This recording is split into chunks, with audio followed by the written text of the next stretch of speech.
سلام، إن شاء الله كامل تكونوا بخير. عام سعيد على الجميع. Je vous souhaite à tous une bonne année pleine de meilleurs vœux. قبل بدء الفيديو، قبل ما نحكي لكم على الحالة تاع اليوم اللي راح تدهشكم شوية، نطلب منكم كامل انكم تشتركوا في القناة. دوك ديروا ابوني وديروا جيم. الى عجبتكم لا فيديو تاع اليوم بارطاجيوها مع فو كوليغ افيك دوطخ دونتيست باش الفائدة تعم على الجميع. بما انه القناة تاعنا على اليوتيوب جديدة وحتى اليوتيوب يقترح الاطباء اسنان واحد اخرين، عملوا لنا سيفو بلاي ابوني جيم بليز و بارطاج. راح نحكي لكم على الحالة تاع اليوم. جاني un patient en consultation. C'est un patient âgé de 70 ans à peu près. قال لي دكتور عندي ان كيس في فمي وراه غير يكبر. وصراحة le patient qui كان يهدر معايا il pouvait même pas parler correctement, on dirait qu'il avait une boule dans la bouche. انا راني نحكي لكم ديجا وشت قبل ما نيكزاميني لو باسيون. كنا مازلنا في لو بيرو باسكو انا توجور لو باسيون نحطو devant moi في البيرو. Je commence à lui poser des questions sur le motif de consultation, sur l'histoire de la maladie. من بعد ندوزو au fauteuil pour l'examen clinique et pour d'autres trucs. قال لي راني نتبع في مصلحة استشفائية عامة، وباش يعطوني موعد العملية ما حبوش، كل مرة يعطوني سبب غير مقنع، وأنا الكيس راهو غير يكبر في فمي ومانيش قادر حتى نتكلم ولا ناكل كوريكتومون. هاد لا فيديو اللي راهي تمر عليكم هي صورة حقيقية أخذناها من فم المريض ديالنا أثناء الفحص. Tellement la lésion était grande, on avait du mal à filmer correctement. كنا مضطرين أننا نحركوا الكاميرا تاعنا في عدة جوانب حتى نوصلوا لكم شوية الصورة.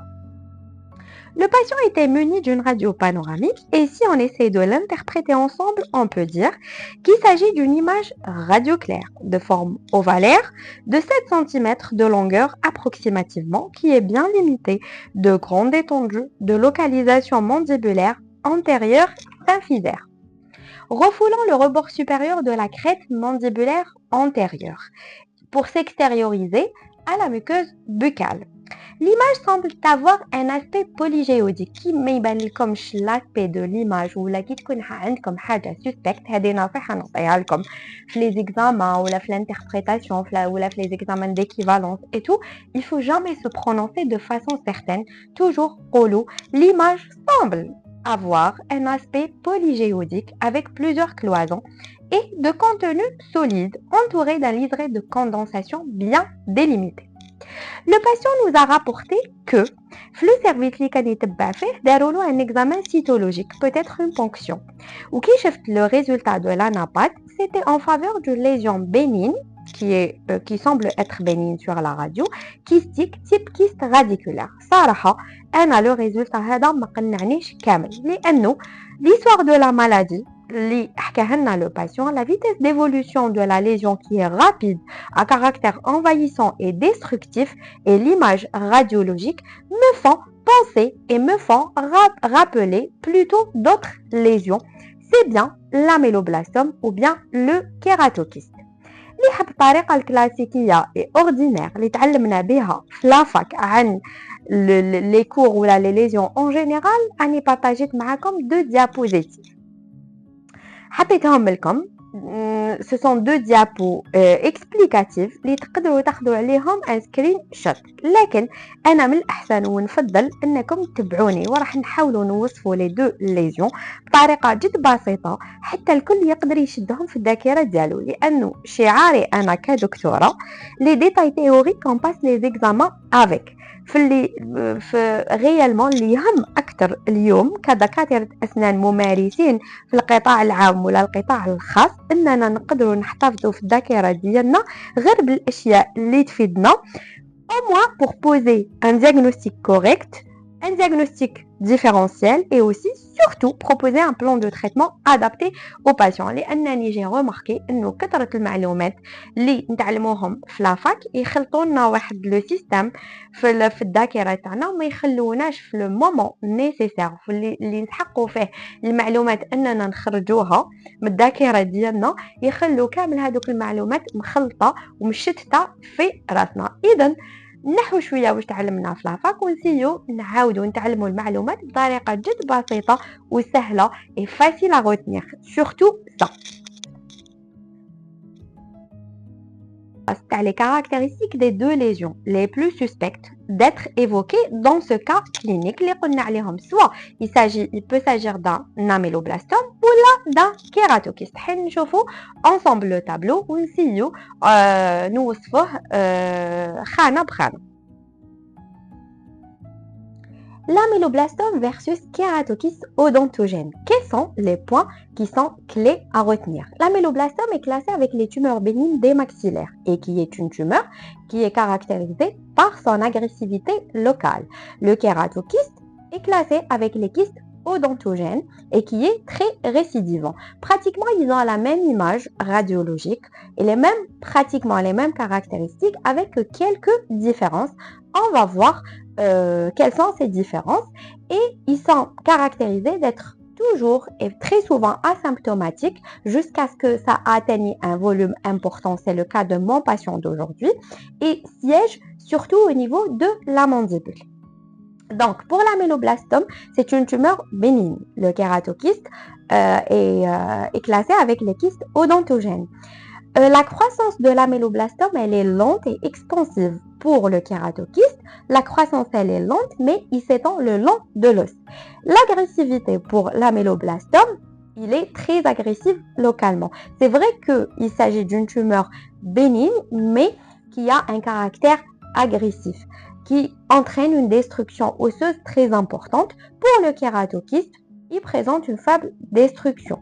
Pour la déformation, elle est très fréquente dans le cas de l'améloblastome. C'est le cas de mon patient. Vous avez vu la lésion cliniquement en endobuccal, comment elle a déformé toute la crête osseuse. Pour le kératokyste, généralement, il reste à l'intérieur de l'os mandibulaire, il s'étend à l'intérieur de l'os et il déforme rarement les structures avoisinantes.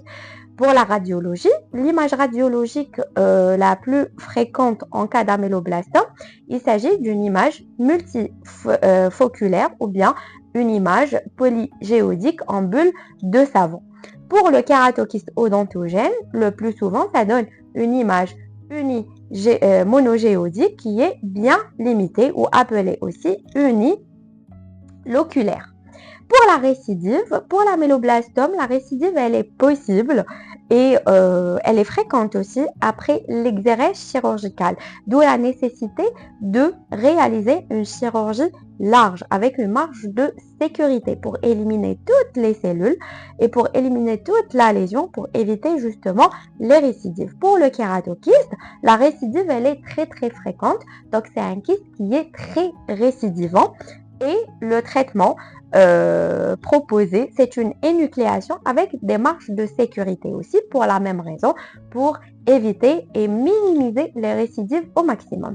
Donc, en conclusion, l'améloblastome, c'est une tumeur odontogène bénigne mais qui est agressive localement, tandis que le kératokyste est classé avec les kystes odontogènes mais il a une forte tendance à la récidive après énucléation ou après chirurgie, après exérèse chirurgicale.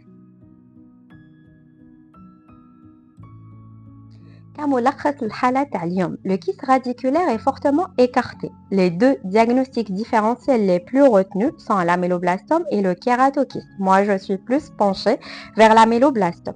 هنا طبيب الأسنان في les consultations ديالو عنده دور uniquement في le diagnostic positif, au moins un diagnostic différentiel ou là un diagnostic de suspicion.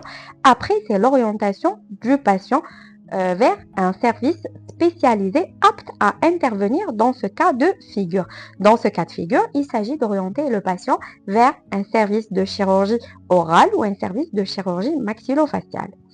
وطلبت من لو باسيون ديالي كي يريح من العمليه ديالو ان شاء الله يجيب لي لو كونط روندو انابات حتى تكون عندي فكره و اون اكسبيريونس في دي كا كلينيك باغي. ما تنساوش تقولوا لو باسيون ديالكم رانا هنا en cas de besoin وخاصة pour la réhabilitation prothétique après la chirurgie pour restituer toutes les fonctions du patient qui sont perturbées à cause de la tumeur. وفي الأخير نذكركم ما تنساوش تشتركوا في القناة إلى عجبكم المحتوى طبعا, ديروا لايك شير وتخلوا لي أسئلتكم في les commentaires باش نجاوب عليها. Salam et à d'autres cas cliniques aussi intéressants et aussi éducatifs. Au revoir.